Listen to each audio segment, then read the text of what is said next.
بھی ہوں گی۔ اب وہ انسان اللہ کا ولی ہے، دل میں سوچا چلا گیا، جانے کے بعد نماز سے پنجگانہ کا پابند بن گیا، 5 وقت کی نماز پڑھنے لگا۔ اللہ نے جو اسے عطا کیا تھا اس میں سے کچھ حصہ نکال کر اللہ کی راہ میں خرچہ کیا۔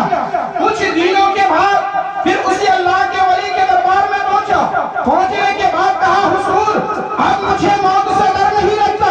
اللہ کے ولی نے کہا وہ کیوں؟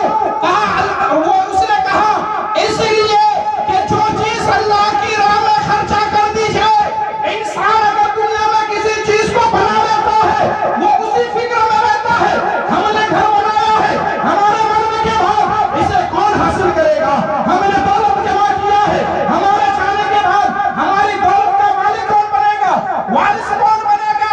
اے اللہ کے ولی، جو چیز اللہ نے دیا تھا اس چیزوں کو میں نے اللہ کی راہ میں خرچہ کر دیا ہے، اور میں نے دنیا کو چھوڑ کر آخرت کو خرید لیا ہے۔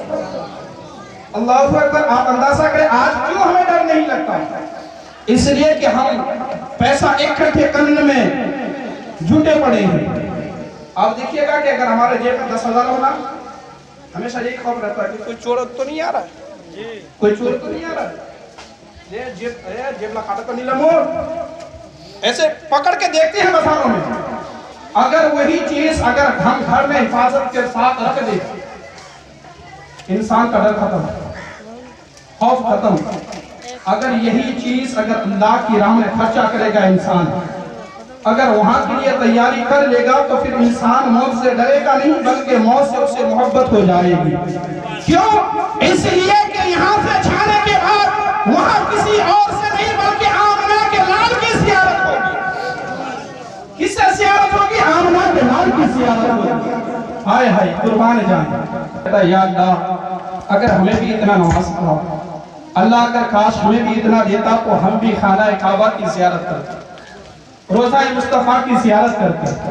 کہتے نا قربان جائے میرے مصطفیٰ کی شان پر، میرے مصطفیٰ کہتے ہیں، میرے مصطفیٰ فرماتے ہیں غریبوں کے لیے بھی حج ہے، لیکن کب؟ جب ہم کریں گے۔ کیسے؟ اللہ کے پیارے حبیب صلی اللہ علیہ وسلم نے فرمایا تم فجر کی نماز پڑھو۔ کیا کرو؟ فجر کی نماز پڑھو۔ فجر کی نماز پڑھ کے مسجد میں ہی بیٹھے رہو۔ بس یہ دو بات سن لیں آپ، دونوں حدیث مبارکہ کو سن لیں، بات ختم۔ کہ فجر کی نماز پڑھ لیں، پڑھنے کے بعد مسجد میں بیٹھے رہیں۔ کتنے دیر تک؟